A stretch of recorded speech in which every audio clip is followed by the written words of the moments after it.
Hello students, welcome to नमस्ते physics with Gaur sir. Ray optics हमारा हो चुका है, ऑप्टिकल इंस्ट्रूमेंट्स हो चुका है। जो बच्चे आज ही पहली बार ज्वाइन कर रहे हैं तो उनके लिए बता दें कि उसके लिए प्लेलिस्ट हमारे पास सेपरेटली बनी हुई है। तो रे ऑप्टिक्स के लिए एक प्लेलिस्ट का नाम रे ऑप्टिक्स है। वेव ऑप्टिक्स के लिए प्लेलिस्ट वेव ऑप्टिक्स ही है, वो चल रही है। और ऑप्टिकल इंस्ट्रूमेंट्स के लिए प्लेलिस्ट का नाम भी ऑप्टिकल इंस्ट्रूमेंट है। 12th के स्टूडेंट्स के लिए एक फ़ायदा ये भी है कि वो हम 11th के चैप्टर्स भी रिवाइज कर सकते हैं।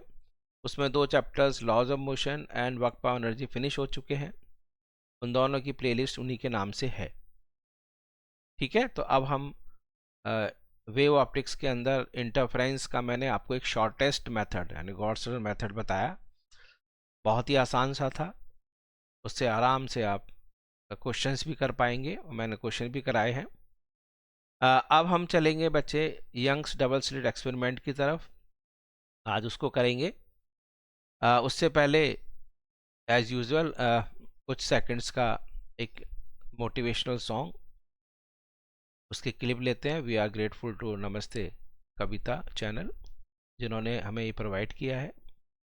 तो लेट अस लिसन फर्स्ट, और देखने के साथ साथ बच्चे आप उसके विजुअल्स का भी आनंद उठाइए। ठीक है, तो चलो I play that song for motivational purpose only to you. Yes.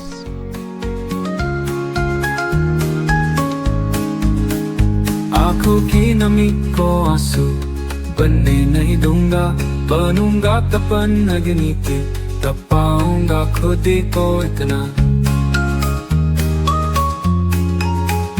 अंधियारे जिगर की किरण एक बन जाऊंगा, पापा ना देखो इस तरह मुझे, कि शक ना हो जाए मुझे खुद पर। नहीं समझ पाया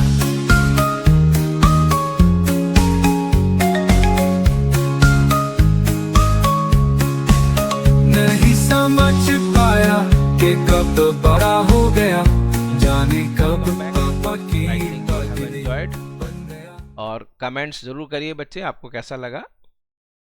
तो चलिए अब हम लेक्चर की तरफ चलते हैं। ये सब क्वेश्चंस मैंने आपको करा दिए हैं, आप एक बार थोड़ा सा जल्दी देख सकते हैं। ठीक है, तो इसमें ये मैंने आपको सब कुछ बता दिया है कि इनकोहेरेंसी क्या होती है, और न्यूमेरिकल मैंने करा दिया। एक छोटा सा और लिख लो बस, फिर हम आगे बढ़ेंगे। वो है कि इंटरफेरेंस फिनोमेनन, एक छोटा सा और लिख लेते हैं कि इंटरफेरेंस जो फिनोमेनन है ये बच्चे ओबेज या is in accordance with obeys law of conservation of energy. बच्चे कोई ऐसा लग रहा होगा कि जहाँ पर कंस्ट्रक्टिव इंटरफेरेंस हुआ है वहाँ तो एनर्जी आ रही है, और जहाँ पर डिस्ट्रक्टिव इंटरफेरेंस हुआ है वहाँ तो एनर्जी डिस्ट्रॉय हो गई। तो ध्यान रखना, कभी भी आप एनर्जी को डिस्ट्रॉय तो ना कह सकते हैं। Energy is not destroyed. आप ये जानेंगे कि जहाँ पर कंस्ट्रक्टिव इंटरफेरेंस हुआ है वहाँ पर एनर्जी मैक्सिमम है, और जहाँ पर डिस्ट्रक्टिव इंटरफेरेंस हुआ है वहाँ पर मिनिमम है। मतलब आप यदि दोनों का एम्पलीट्यूड सेम लेते हैं तो डिस्ट्रक्टिव इंटरफेरेंस पर रिजल्टेंट इंटेंसिटी 0 है, और वहाँ पर 4 टाइम्स द इंटेंसिटी ऑफ 1 है। तो एक्चुअली में हुआ क्या है कि जो डिस्ट्रक्टिव इंटरफेरेंस जहाँ पर हुआ है, यानी जिनको कहते हैं आप नोडल पॉइंट्स, वहाँ से जो एनर्जी है that has been transfer to the constructive interference के पॉइंट्स यानी एंटी नोडल पॉइंट्स। तो एनर्जी हमेशा कंजर्व रहती है। तो आप इसको प्रूव कर सकते हो। देखो, इसको चाहो तो प्रूफ कर लो। कई सारे तरीके हैं प्रूफ करने के। या तो आप भाई आप ये देखो कि इन एब्सेंस ऑफ, ऐसा कर लेते हैं कि I1 और I2 ऐसा ले लेते हैं। I1 और I2 I मान लेते हैं, यानी intensity of E source, intensity of each light source of light. ठीक है, ये मान लिया। तो यदि आपके पास एब्सेंस में क्या होगा, इन एब्सेंस ऑफ इंटरफेरेंस आप रिजल्टेंट इंटेंसिटी क्या सोच रहे थे? Resultant intensity must be I plus I, that is 2I होना चाहिए, यानी कि ये हो गया आपके पास यूनिफॉर्म डिस्ट्रीब्यूशन ऑफ एनर्जी। ठीक है, ये हो गया आपका यूनिफॉर्म डिस्ट्रीब्यूशन ऑफ एनर्जी। भाई हम तो मान रहे थे कि यूनिफॉर्म होता, लेकिन due to superposition principal,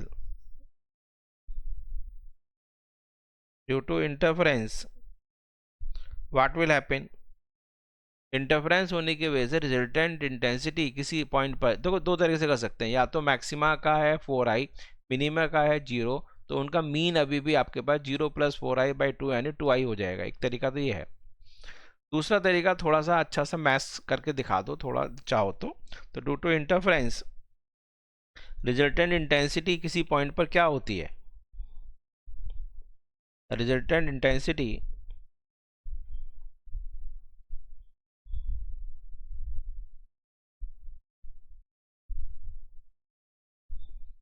eight a point क्या होगी? बोलो IR is equal to 4I, ये था ना, इंटू कॉस स्क्वेयर 5/2। तो अब आप इन सबका यदि पूरे 3D में मीन निकालें, यानी तो इसका एवरेज वैल्यू निकाला जाए, द एवरेज वैल्यू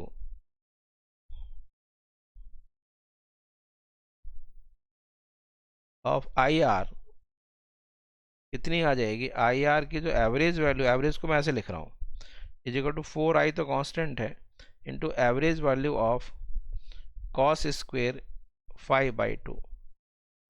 हमेशा ध्यान रखना कॉस स्क्वेयर 5/2 की जो एवरेज वैल्यू होगी, ये हमेशा क्या होने वाली है? ये हाफ होगी हमेशा, कॉस स्क्वेयर थीटा हो या कुछ भी हो, साइन स्क्वेयर थीटा भी हो, इसकी एवरेज वैल्यू हाफ है। कैसे निकालते हैं एवरेज वैल्यू? एक बार इसका देखो मेथड, हाफ करने से तो आंसर आ ही गया। तो IR का जो एवरेज वैल्यू है that is equal to 4I into half, that is 2I। इसका मतलब अब हर जगह आपके पास वैसे ही आ रहा है जैसे हम in absence of interference phenomenon सोच रहे थे। ठीक है, तो hence energy is not destroyed at, कहाँ पर? Energy not destroyed at nodal points,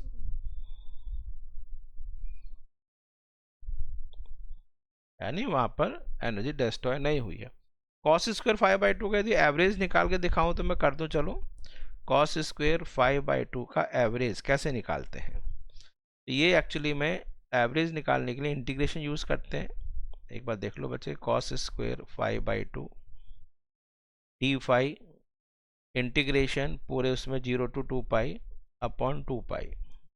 ठीक है, अब बच्चे लगाओ जरा, हमें पता है वी नो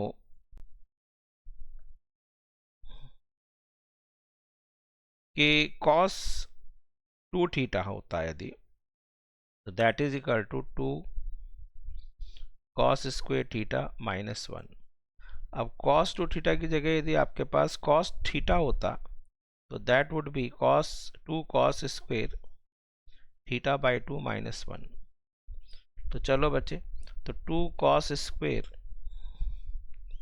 θ/2, सॉरी मैंने 5 लिख दिया, ओके 5 तो लिखना ही है बाद में। चलो 2 cos square θ/2 is equal to 1 plus cos theta. ठीक है, तो अब आप देख लो, तो cos square θ/2 is equal to 1 plus cos θ/2। ये बच्चे आपके पास अब ये क्या बन जाएगा जरा देखो, तो इसलिए आपके पास जो इंटीग्रेशन है, ये इंटीग्रेशन बन गया तो एवरेज वैल्यू कॉस स्क्वायर 5/2, ये जो एवरेज वैल्यू है this becomes 2 pi integration 1 plus cos 5/2 into D five integration 0 to 2 पाई। यहाँ तक समझ में आ रहा है सबको? ठीक है, तो अब आपको तो रिजल्ट याद रख लेना, ये आगे भी ज़रूरत पड़ती है बच्चे, हमेशा कॉस स्क्वायर थीटा हो या साइन स्क्वायर थीटा हो, उसकी एवरेज वैल्यू हमेशा हाफ होती है, इसको ध्यान रखना है। मैं चेक प्रूफ ही करा रहा हूँ। चलो आगे चलते हैं। तो 1 प्लस, अच्छा इसको आप हटा देते हैं, तो ये आंसर आ गया 1/2 इंटू 2 पाई। देखो पीछे क्या आ रहा है, 1/2 इंटू 2 पाई 1 प्लस कॉस 5। तो बच्चे यहाँ पर एक तो आपके पास कॉस 1 का इंटीग्रेशन आएगा, 1 into D five integration 0 to 2 pi plus cos 5 D five integration 0 to 2 पाई। जो बच्चों ने एसी चैप्टर किया है उसमें ऐसे बहुत सारे क्वेश्चंस थे। तो ये हो गया 1/2 इंटू 2 पाई, डी फाइव का इंटीग्रेशन 5, लिमिट 0 to 2 पाई है, तो ये हो गया बच्चे 2 पाई माइनस 0, सही है, प्लस कॉस 5 का इंटीग्रेशन क्या होता है बच्चे, साइन थीटा का डिफरेंशिएशन कॉस है, तो कॉस का हो जाएगा साइन, तो sine upper limit minus sine lower limit, ये हो गया। सबको समझ में आ रहा है? साइन 2 पाई कितना होता है, साइन 0, ये भी साइन 0, तो ये सब 0 0 हो गया, 0 माइनस 0 हो गया, तो ये 2 पाई हो गया, 1/2 into 2 pi multiplied by 2 pi, answer कितना आ रहा है, हाफ। तो हमेशा ध्यान रखना है कि साइन स्क्वायर थीटा हो, कॉस स्क्वायर थीटा हो, कुछ भी हो, उनकी average value sine square theta by 2 हो, कॉस स्क्वायर थीटा बाई 2 हो, एनीथिंग पूरे स्पेस में उनकी जो एवरेज वैल्यू है वो हाफ होती है। तो ये मैंने आपको थोड़ा सा एक्स्ट्रा करा दिया। ठीक है, एक छोटा सा पॉइंट और मैं करा देता हूँ, एक बहुत ही इंपॉर्टेंट पॉइंट और रह गया है, मतलब आगे ज़रूरत पड़ेगी, अभी तक तो अभी ज़रूरत नहीं पड़ी है। वो है बच्चे ऑप्टिकल पाथ, है ना, ये आपके हमें ज़रूरत पड़ेगी इसमें, ये और ज़रा लिख लो आप, ऑप्टिकल पाथ, इस पर हम बहुत ज़्यादा डिपेंड रहेंगे और बहुत अच्छी तरह से क्वेश्चंस कर पाएंगे। ऑप्टिकल पाथ का मतलब एक्चुअली लाइट, आपको पता है कि जब मीडियम चेंज होता है तो उसकी स्पीड चेंज हो जाती है, वेवलेंथ चेंज होती है, सबको पता है। तो माना लाइट ने x डिस्टेंस कवर किया मीडियम में, जिसका रिफ्रैक्टिव इंडेक्स म्यू है, तो उसका मतलब उस मीडियम में उसने स्मॉल स्पीड से कवर किया होगा। तो हम ये देखना चाह रहे हैं कि उतने ही टाइम में उसने कितना डिस्टेंस वैक्यूम में कवर किया, तो वैक्यूम में जितना डिस्टेंस कवर किया है वो ऑप्टिकल पाथ होगा। समझ में आ गया? तो ऑप्टिकल पाथ का मतलब है द डिस्टेंस, बहुत आसानी से समझ में आ गया, the distance travelled by light in vacuum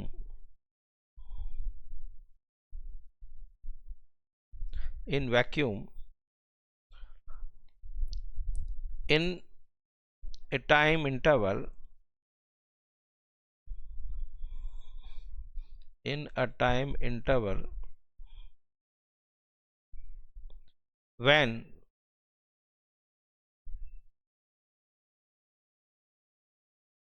interval when it travels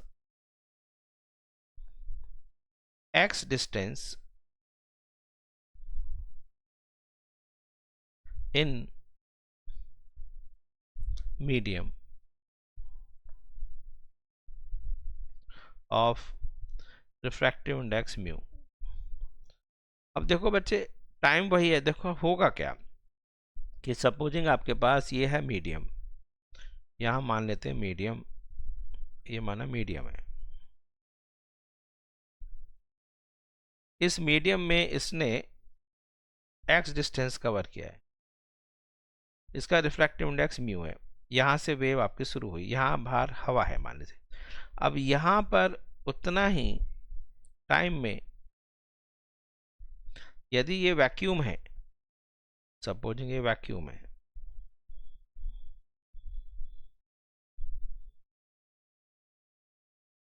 ठीक है, वैक्यूम में काफ़ी यू आ गए हैं, चलो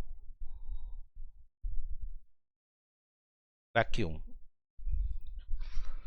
तो वैक्यूम में बच्चे ये इसने कितना, ये पार्ट ये आ गया ऑप्टिकल पाथ, तो ये सपोजिंग इसने कर लिया x डैश, तो यहाँ पर इसका म्यू जो है 1 है, टाइम 0 यहाँ से स्टार्ट हुआ और टाइम बच्चे ये t है, यहाँ भी टाइम 0 स्टार्ट हुआ और यहाँ पर टाइम t है। देखा डेरिवेशन कैसे करा रहा हूँ मैं। तो बच्चे मुझे बताओ कि इस मीडियम में यहाँ पर स्पीड इसकी c मीडियम होगी, यहाँ पर इसकी स्पीड c वैक्यूम है, c नॉट मान लेते हैं, तो x कितना होगा, तो x इज इक्वल टू बोलो c medium into t, and यहाँ पर x dash is equal to c vacuum into t. तो जल्दी से बच्चे बताओ x dash upon x is equal to c not upon c medium,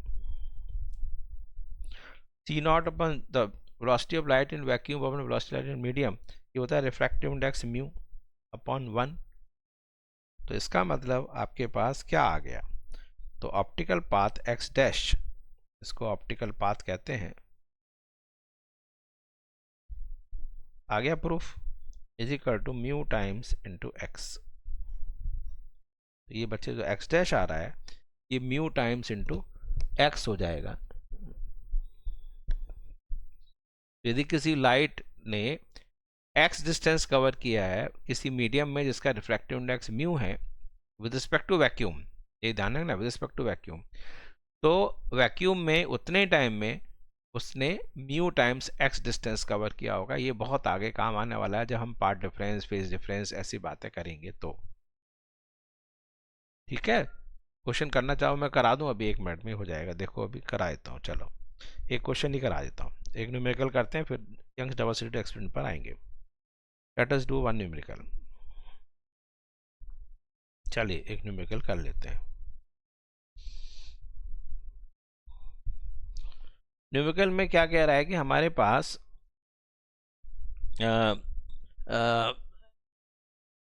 phase difference पूछेगा, यानी लाइट जो वेव है, अब देखो यहाँ पर लाइट वेव शुरू हो गई है, तो light wave enters to media, ठीक है, at same time,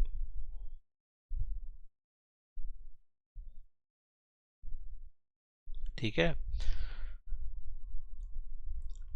find the phase difference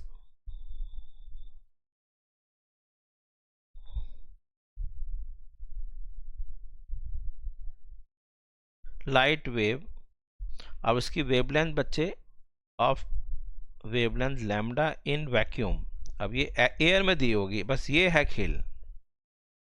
तो find the phase difference if, find the phase difference after traveling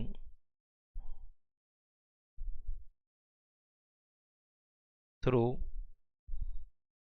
बहुत बढ़िया क्वेश्चन है, थ्रू these two मीडिया। तो एक आपके पास मीडियम ये है और एक बच्चे मीडियम ये है,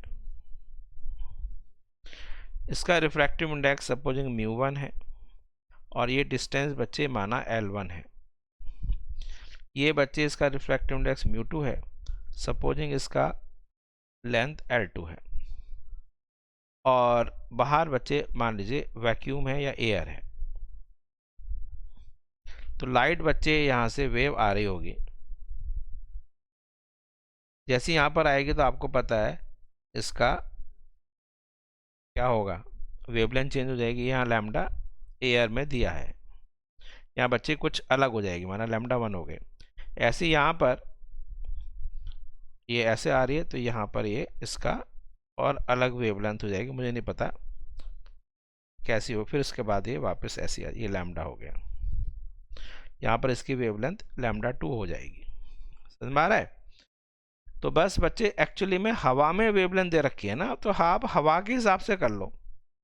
फर्स्ट जो केस है उसके हिसाब से इसका ऑप्टिकल पाथ कितना हो गया भाई, यहाँ से टाइम 0 पे स्टार्ट होती है, t पर ये वापस आ गए, है नहीं?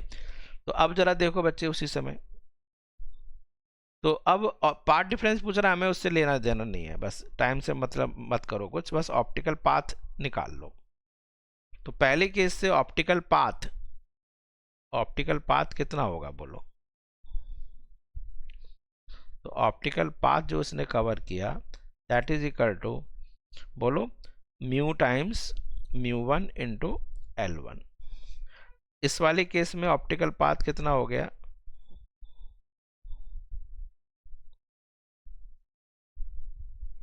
Is equal to mu into L2। तो पाथ डिफरेंस कितना आया दोनों में, है नहीं? बढ़िया क्वेश्चन। तो पाथ डिफरेंस बताएं बच्चे। तो path difference delta x is equal to, पहले का पाथ डिफरेंस कितना है? Path म्यू1 L1 minus mu L2, ये हो गया पाथ डिफरेंस। अब हमें पता है, वी नो, फेज डिफरेंस पूछ रहा है, path difference and phase difference. Path difference यदि लैम्डा है तो फेज डिफरेंस 2 पाई है, तो यूनिटी है तो 2 पाई बाई लैम्डा है, और यदि डेल्टा एक्स है कितना होगा? 2 pi by lambda into delta x. तो आपके पास फेज डिफरेंस आ गया, नहीं बोलो? तो बहुत बढ़िया क्वेश्चन है ये, अच्छा क्वेश्चन मैंने करा दिया। फेज डिफरेंस, तो phase difference delta phi is equal to path difference into 2 pi by lambda, that is mu L1 minus mu L2। तो ऐसे क्वेश्चन आपको नीट में मिलते हैं जो आपका प्योरली ऑप्टिकल इसी पर बेस्ड है, यानी कि मैंने जो ऑप्टिकल पाथ से कराया, तो पाथ डिफरेंस निकाल कर, और यदि पाथ डिफरेंस निकल गया तो फेज डिफरेंस तो निकालना आता ही आपको, आराम से कर लेंगे। चलिए बहुत बढ़िया। अब आप नेक्स्ट उस पर चलते हैं। अब हम चल रहे हैं बच्चे, जो इस चैप्टर की जो यूएसपी है वो है यंग्स डबल स्लिट एक्सपेरिमेंट, ठीक है, YDSE। यंग साइंटिस्ट का नाम था यंग्स डबल स्लिट एक्सपेरिमेंट।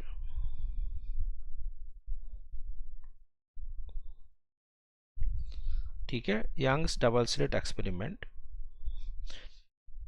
इन्होंने जो है बच्चे लैब में किया है, अपने स्कूल टीचर थे और इन्होंने लैब में ही कर दिया था, और इन्होंने सिंपल जो आपका टेबल सॉल्ट होता है उसी को गर्म कर दिया था, क्योंकि आपको पता है कि जो सोडियम है उसकी ऑलमोस्ट वो कोहेरेंट लाइट निकालता है, यानी कि उसकी जो D1 D2 टू लाइंस होती हैं, यदि याद हो 5890 और 5896, तो उनकी एवरेज वैल्यू 5893 है।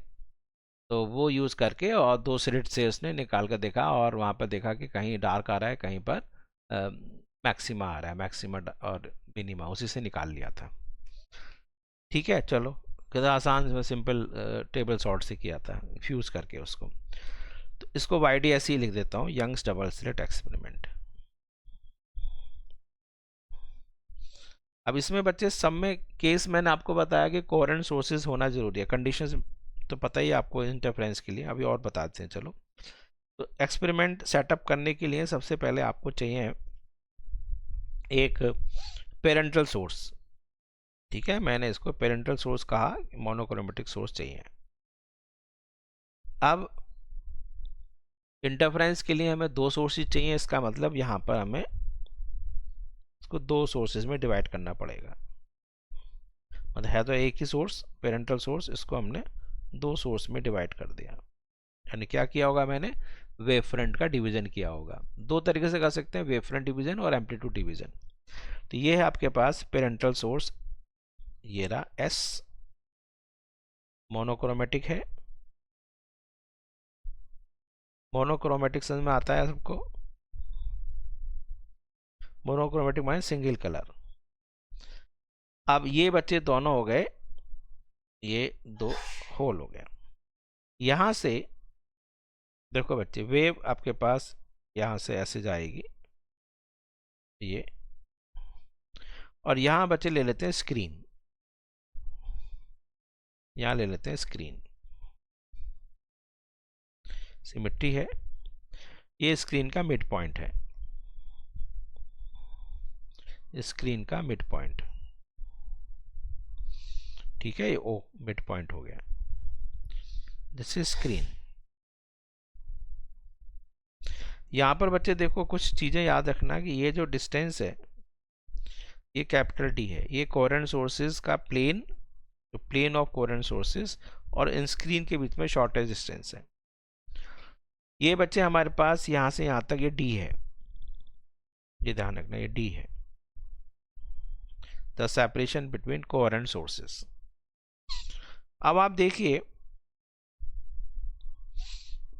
कि ये आपके पास मैंने ऐसे लिया है, ये सिमेट्रिकल लिया है, यानी कि जो S1 S2 है वो S से इक्विडिस्टेंट है, तो ये डिस्टेंस और ये डिस्टेंस इक्वल हो गई, ये डिस्टेंस और ये डिस्टेंस इक्वल हो गई। तो बच्चे यहाँ पर ओ पर दोनों वेव्स के बीच में पाथ डिफरेंस नहीं है, तो फेज डिफरेंस नहीं है, यानी कि यहाँ पर कंस्ट्रक्टिव इंटरफेरेंस होगा। तो यहाँ पर जो भी कुछ होगा ब्राइट आएगी, तो उसको कहते हैं क्या, सेंट्रल, ठीक है, इसको यहाँ पर ब्राइट आएगी तो उसको कहते हैं सेंट्रल ब्राइट फ्रिंज, ओ पर सेंट्रल मैक्सिमा भी कह सकते हो, सेंट्रल ब्राइट फ्रिंज।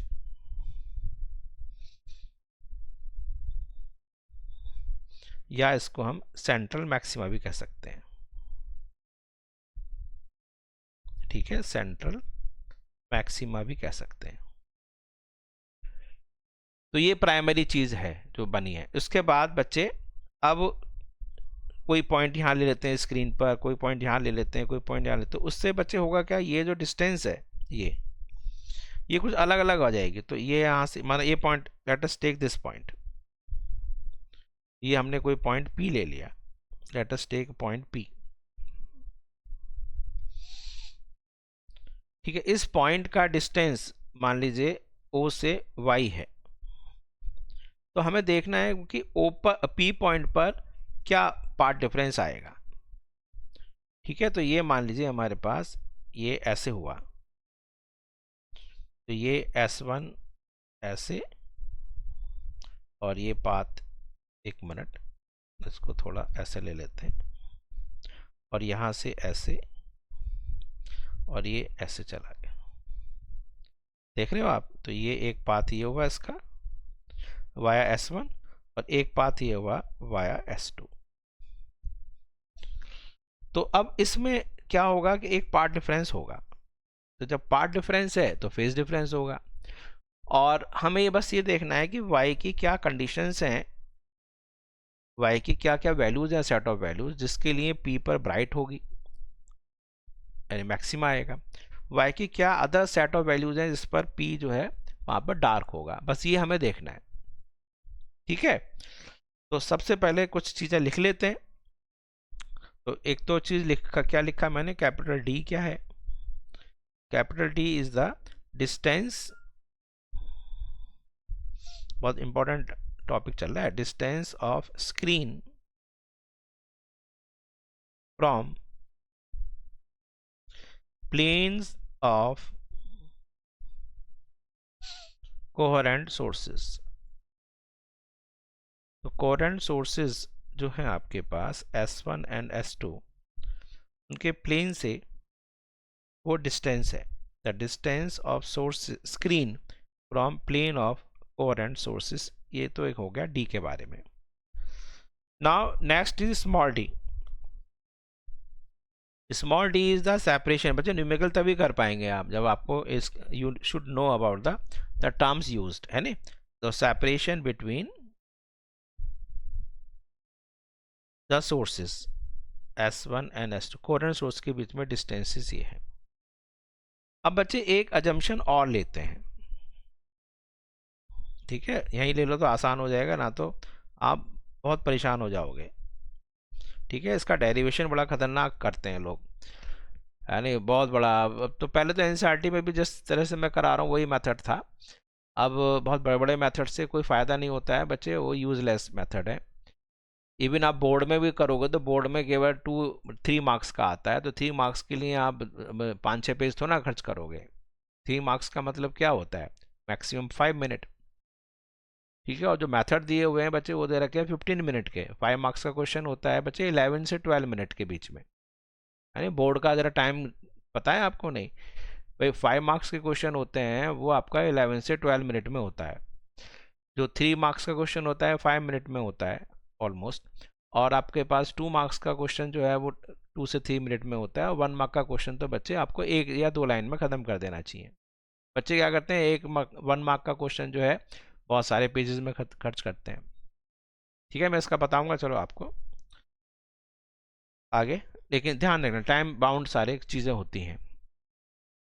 तो जितने मार्क्स का क्वेश्चन है उतने मार्क्स के हिसाब से आपको डेरिवेशन करनी चाहिए। तो इसमें कभी भी डेरिवेशन इतना बड़ा नहीं आता है, क्योंकि इसमें छोटा सा डेरिवेशन आता है, उसके बाद उसके साथ न्यूमेरिकल्स भी होते हैं। देखना, अजम्पशन ये है कि जो कैपिटल डी है वो बहुत बड़ा है स्मॉल डी से। अब हमें करना क्या है, सबसे पहली बात तो यह है कि जो O पॉइंट है वो मैंने बता दिया, O पॉइंट पर सेंट्रल ब्राइट फ्रिंज बन रही है, सेंट्रल मैक्सिमा है, सेंट्रल ब्राइट फ्रिंज है, सेंट्रल ब्राइट फ्रिंज, है नहीं? क्यों? क्योंकि जो आपके पास ऐसा क्यों है, इसके लिए रीजन क्या है कि SS1 और SS2 इक्वल है एंड S1O और S2O इक्वल है। तो इससे आपके पास O पॉइंट के लिए, यानी O पॉइंट के लिए SS2 plus S2O is equal to SS1 plus S1O। इसका मतलब द पाथ डिफरेंस इज 0, तो waves will meet in same phase. Constructive interference हो रहा है। तो ये बच्चे हो गया O पॉइंट के लिए, और O पॉइंट और मिड पॉइंट ऑफ स्क्रीन, ठीक है, और mid point of screen O, उसके लिए बच्चे ये बात हो गए। अब हमें ले लेना है P पॉइंट के लिए। चलें अब P पॉइंट के लिए देखते हैं। For P point, for point P on screen, तो बच्चे पाथ डिफरेंस बताओ।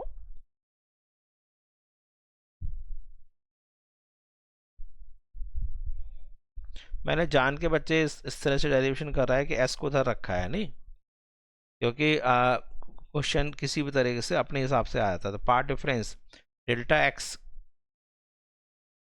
इज इक्वल टू बोलो SS2 प्लस S2P। भाई इस वेव ने तो बच्चे ये डिस्टेंस कवर किया है जो S2 से होकर जा रही है, पेरेंटल सोर्स तो ऐसी है ना, और P पॉइंट पर जो वाया S1 जा रहा है उसने ये डिस्टेंस कवर किया। तो ये हो गया माइनस के SS1 प्लस S1P। जरा देख लो एक बार, ये हो गया आपके पास SS2 प्लस S2P और ये SS1 प्लस S1P। तो अब आपका पहले से हमने बता रखा है कि SS2 और SS1 बराबर है, तो ये कैंसिल हो गया। तो पाथ डिफरेंस कितना आ गया, तो path difference is equal to S2P minus S1P आ गया। यानी ये जो डिफरेंस आ रहा है ये वाला डिफरेंस, ये और ये कितना है। अब इसको प्रूफ करने के लिए हमें थोड़ा शॉर्ट तरीका करेंगे। तो हमने क्या किया बच्चे, देखो कि इसको मिला लेते हैं यहां से, ये, और ये बच्चे ले लेते हैं हम थीटा। ठीक है, इसको मैं ले लेता हूं थीटा। चलो कलर ये ले लेते हैं। तो अब क्योंकि मैंने ये P पॉइंट बच्चे बहुत दूर है, तो मुझे बताइए S1 S2 ये मान लीजिए दो पड़ोसी हैं, नेबर्स हैं, और दोनों को बच्चे हजारों किलोमीटर दूर जाना है। तो ये यहाँ से निकला, ये यहाँ से निकला, तो बच्चे दोनों को हजारों किलोमीटर दूर जाना है, साथ साथ निकले हैं एक साथ। तो बोलो इनका पाथ ऑलमोस्ट कैसा रहेगा, पैरेलल रहेगा। ये सब किसकी वजह से, क्योंकि इसकी वजह से। अब देखो मैं क्या दिखा रहा हूं। तो क्योंकि आपके पास सिंस कैपिटल डी जो है बहुत बड़ा है स्मॉल डी से, तो S1 और S2 से, एक मिनट, ये बच्चे S1 है मान लीजिए और ये S2 है, तो इनसे जो बच्चे पाथ है,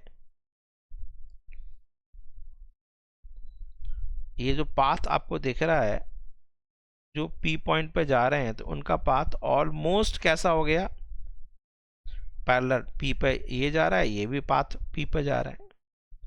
ये बच्चे S1 है, ये S2 है, ये आपका D है यहां से यहां तक।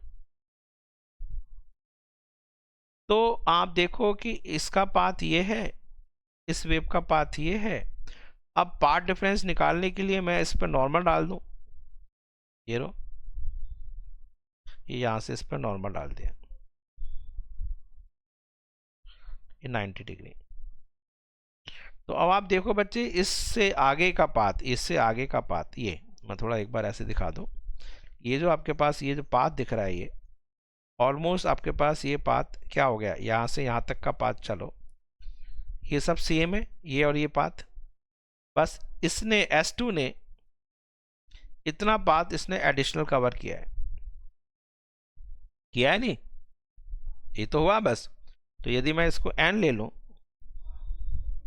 Late us take it n, एक मिनट इसको कलर थोड़ा चेंज कर लें जिससे दिखे ये n है। तो बच्चे ये आपके पास जो पाथ डिफरेंस हुआ, तो this is the path difference delta x। तो S2p माइनस S1p कितना हो गया, S2n।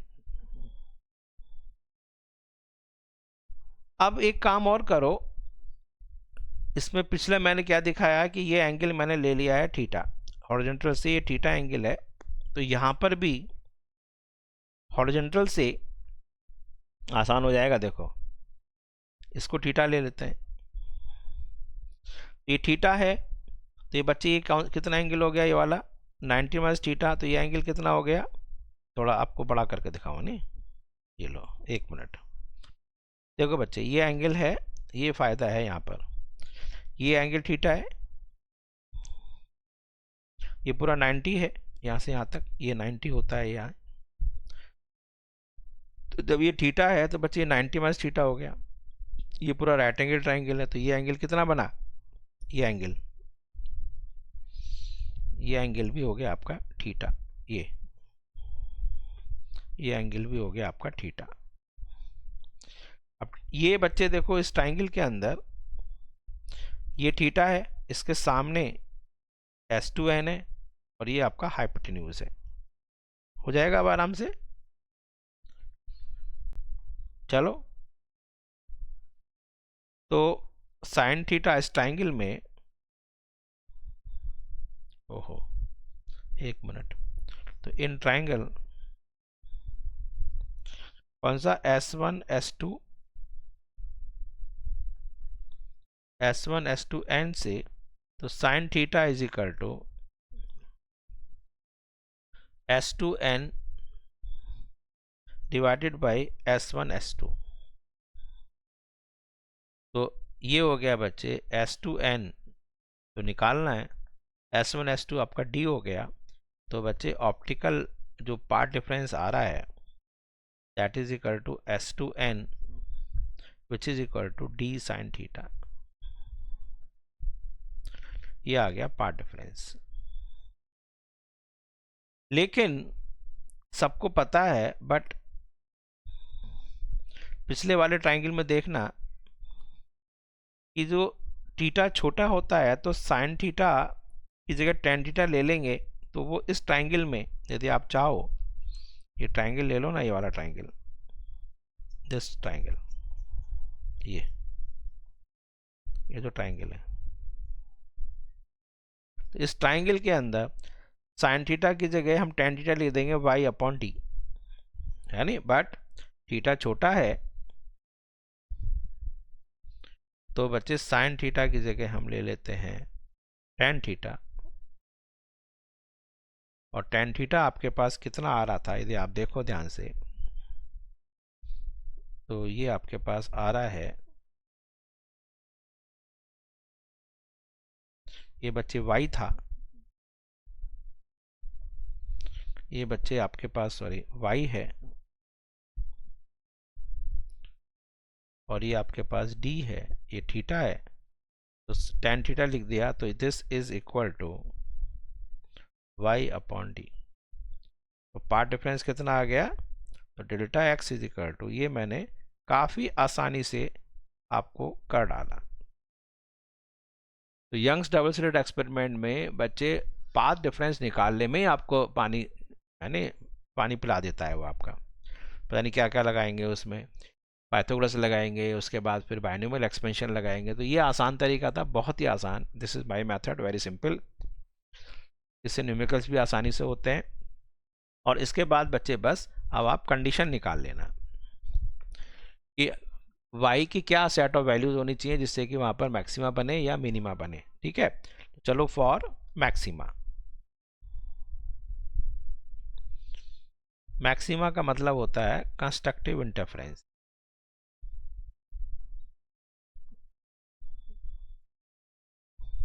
और बोलो, और क्या बोल सकते हैं, या for bright fringe.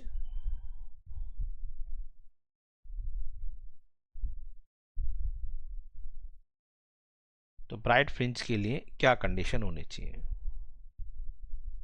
Constructive interference हो या मैक्सिमम, एक ही बात है बच्चे, न्यूमेरिकल्स कैसे भी आ जाए, एक्चुअली में न्यूमेरिकल्स का लैंग्वेज ही चेंज करता है और सारी चीज़ तो पता ही होती है, ठीक है। चलिए बच्चे, ये इंटरफेरेंस था। तो हमारे पास पार्ट डिफरेंस क्या होना चाहिए, तो पार्ट डिफरेंस हमने आपको बताया था, that should be equal to n lambda, where n क्या है, 0 है, प्लस माइनस 1 है, प्लस माइनस 2 है, ये था ना। चलो, तो पार्ट डिफरेंस कितना आया यहाँ पर, D y upon D is equal to n lambda, y आपके पास आ रहा है n lambda D by D. ये बच्चे वाई क्या है, nth का है, nth bright fringe, for n is equal to 0 1 2 3, यानी प्लस माइनस है वैसे देखा जाए तो, है ना, plus minus 1 plus minus 2 plus, तो ये इससे आपके पास पूरा सेट आ गया कि आपको पता पड़ जाएगा कि मैक्सिमाज कहाँ कहाँ आएंगे। जैसे आपके पास ज़रा देखो, n इज इक्वल टू 0 भी तो है, n इज इक्वल टू 0 रख रहे हैं, तो आपके पास y की वैल्यू 0 आ रही है, तो ये आपके पास y 0 लिख देता हूँ, यानी कि ये आपके पास सेंट्रल ब्राइट फ्रिंज हो गई, यानी कि मिड पॉइंट पर, एट ओ पॉइंट पर, at O of the screen. n is equal to 1 रख रहे हैं, तो y फर्स्ट, तो फर्स्ट ब्राइट फ्रिंज की पोजीशन क्या आ रही है आपके पास, देखो बच्चे, लैम्डा डी बाई डी, ये हो गया first bright fringe. n is equal to 2 रख रहे हैं, y सेकेंड लिख देता हूँ, ये आ रहा है बच्चे 2 लैम्डा डी बाई डी, ये हो गया आपके पास सेकेंड ब्राइट फ्रिंज। आ रहा है समझ में आपको,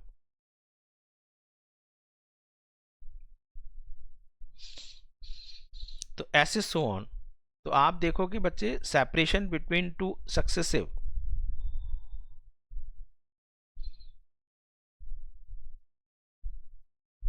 separation between two successive bright fringes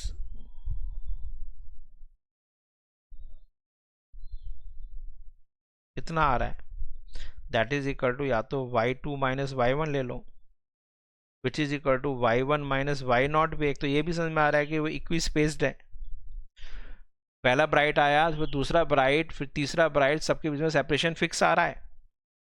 कितना आ रहा है जरा देखो, 2 lambda D by D minus lambda D by D, that is lambda D by D आ रहा है। This is the separation between two successive bright fringes. इसी तरह से बच्चे डार्क का निकाल लेते हैं, for destructive interference, for minima, for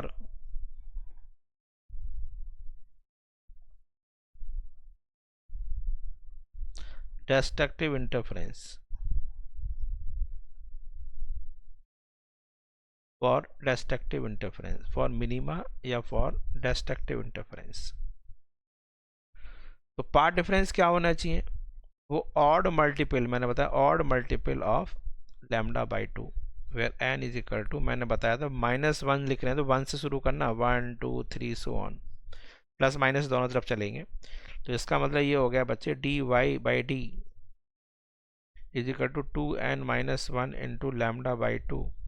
तो y nth, तो nth मिनिमा जो आ रहा है बच्चे वो 2n माइनस 1, फॉर्मूला याद रखना है, 2n minus 1 into lambda D by 2d, ये फॉर्मूला बन गया, जिसके लिए n इज इक्वल टू, ध्यान रखना फिर मैं दोबारा बता रहा हूँ, n 0 से स्टार्ट नहीं है, 1 2 3 सो ऑन, 1 2 3 सो ऑन, ठीक है। तो ये चीज़ है।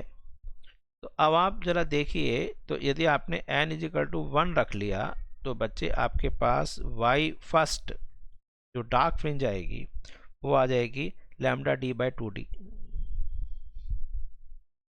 तो ये हो गया आपके पास first dark fringe, first dark fringe आ गए। इसके बाद बच्चे n इज इक्वल टू 2 रख देते हैं, तो ये आ जाएगा y second, that is equal to 2 two the 4 minus 1, 3 lambda D by 2d। तो this is called the second dark fringe, थोड़ा तेजी से लिख रहा हूं मैं, सो ऑन। तो बच्चे सेपरेशन फिर यहां पर भी निकाल लेते हैं भाई, तो सेपरेशन बिटवीन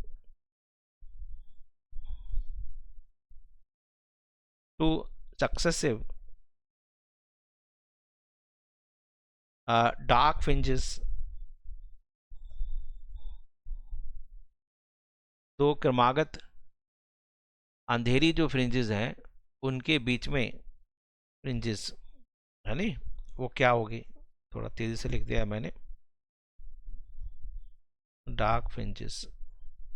तो वो बच्चे क्या आ जाएगा, यानी y2 माइनस y1, तो 3 minus 1 lambda D by 2d।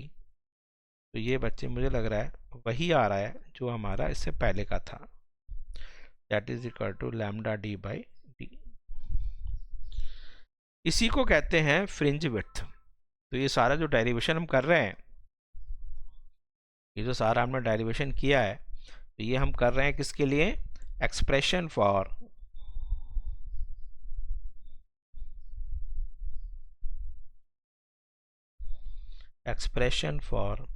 Fringe width. समझ में आ गया। तो ये मैंने बाद में लिखा है जिससे पता पड़े आपको कि हम क्या करना चाह रहे हैं। फ्रिंज विड्थ की डेफिनेशन क्या है, मैं यहाँ फ्रिंज विड्थ की डेफिनेशन लिख देता हूँ। तो फ्रिंज विड्थ उसको बीटा से डिनोट करते हैं।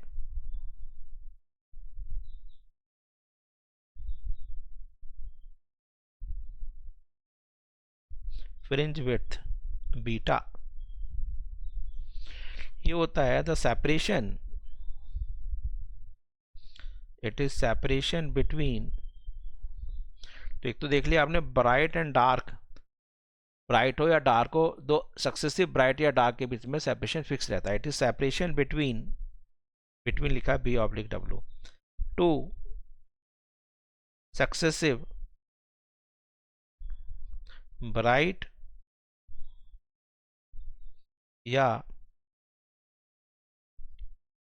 Dark fringes. और ये आपके पास कितना आ गया, तो बीटा इज इक्वल टू, वो आ रहा था लैम्डा डी बाई डी। तो ये आपको याद रखना है, इसी पर हम आगे क्वेश्चन करेंगे। तो आज मैं बच्चे यहाँ पर ही फिनिश करता हूँ। यंग्स डबल स्लिट एक्सपेरिमेंट मैंने करा दिया है, इसके थोड़ा सा और पार्ट्स करेंगे, एप्लीकेशन करेंगे, न्यूमेरिकल्स में बहुत अच्छे अच्छे कराने वाला हूँ। तो ये बेस्ट पार्ट चल रहा है वेव ऑप्टिक्स का। दो ही तो चीज़ें हैं इसके अंदर, यंग्स डबल स्लिट एक्सपेरिमेंट है और एक आगे डिफ्रैक्शन है और पोलराइजेशन, 3 चीज़ें हैं बस इसके अंदर।